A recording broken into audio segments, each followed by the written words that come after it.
So you pitched the topic, man. Who would you have on your top 100 list? Or do you think is going to be on the top 100 in 25 years? Well, like I said, the first person that we talked about, before we got on, Nikola Jokic. I mean, he to me has got to be a slam dunk to get on this thing. He's already an MVP. He's only 27. I think he's a 5-time All-Star.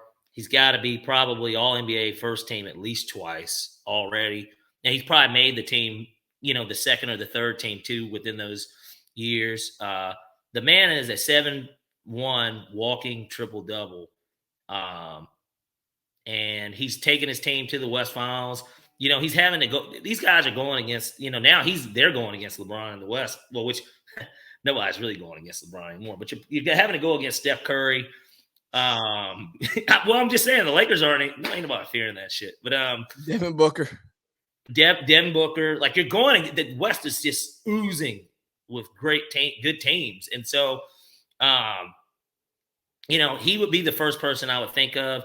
I think you had already said this one too before we got on, but Ja Morant is somebody I could easily see getting there. I think that Ja is going to end up being a much more efficient and healthier version of Russell Westbrook.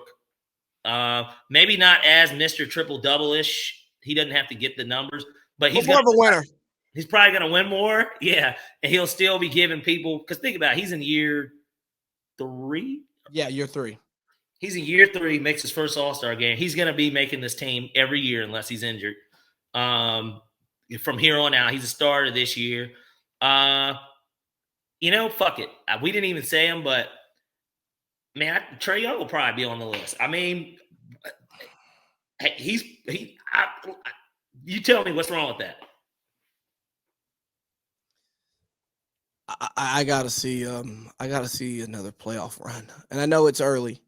He's already done more for the Hawks than anyone else, including a guy that was on that list.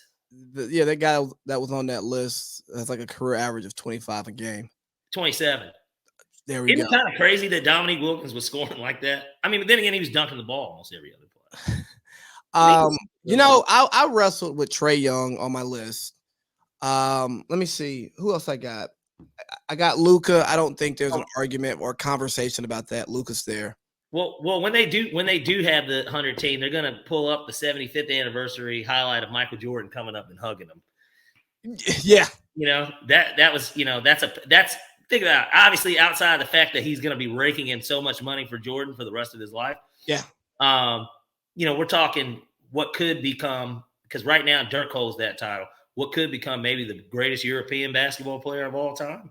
I think so. He's going to have to figure out how to dial it down a little bit and turn into a more winning player and not just the stat stuffer that he is, because in the playoffs, he still puts up big numbers. But sounds like Trae Young to me, but with the playoff run. That's all I'm saying.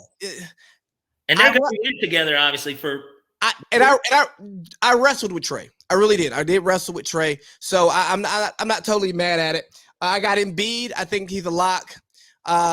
T-Mac's a lock. Clay is a lock. And guess what? I'm not mad that Clay didn't make the 75 team. I don't think he should have been on the 75 team. He hasn't played in 2 years. He hasn't played in 2 years. And he just shoots. He's a good shooter and scorer. And before he got hurt. And a good defender. But like, if you look at his assists, his rebounds, he doesn't do much else, So I struggled with the argument for Clay on the 75, but I think he'll make the 100 just because he'll 3-point percentage, rings and such. Who else I got? Yeah, he's one half of the Splash Brothers. Exactly. So yeah, Draymond. I added Draymond to the list since we've been over here talking. I think Draymond should definitely be on the top 100. He might just be, because Draymond is one of the best defenders of his era, and he's the guy who doesn't show up in the stat sheet that makes the Warriors go. Like, he is that secondary facilitator who just, how you play basketball with certain people and they just can feel the game the whole time, and you feel their impact and their presence, and they don't have the pretty numbers at the end of the game. That's Draymond. You know, we're like Zach LaVine most of his career, or you know what, his teammate Andrew Wiggins, who will fill up a stat sheet, and you go, "Did Wiggins play today?" Or you mean Wiggins' other old teammate, Cat? People like Cat, Kevin Love. Why does it feel like people go to Minnesota just to put up numbers and not do anything? Why was Cat so happy that MJ shitted on him? For what it's worth? I mean, it's Minnesota. They're cursed. They did that one in it. You know, and everybody says that too. Vikings. You're right by KG. Vikings, you know. Oh yeah, the Vikings are cursed too. You know, missing kicks against the Falcons when they guy hadn't missed a kick in 2 years or something. My last one for the 100 that I think will ruffle little feathers. Uncle Drew, Kyrie.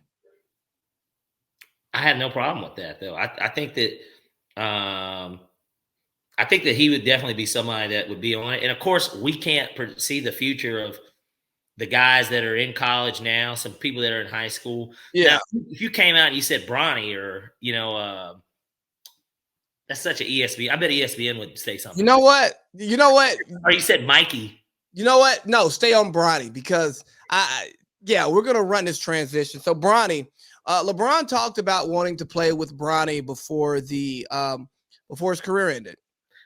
And before we get into that, just one more name to add, possibly. Watch out for Jason Tatum. I'm not mad at that at all, and I should have had him on the list. Jason Tatum. Jason Tatum is the top 12 player in the league right now. Yeah, I was gonna say, yeah, he's top 15 for sure.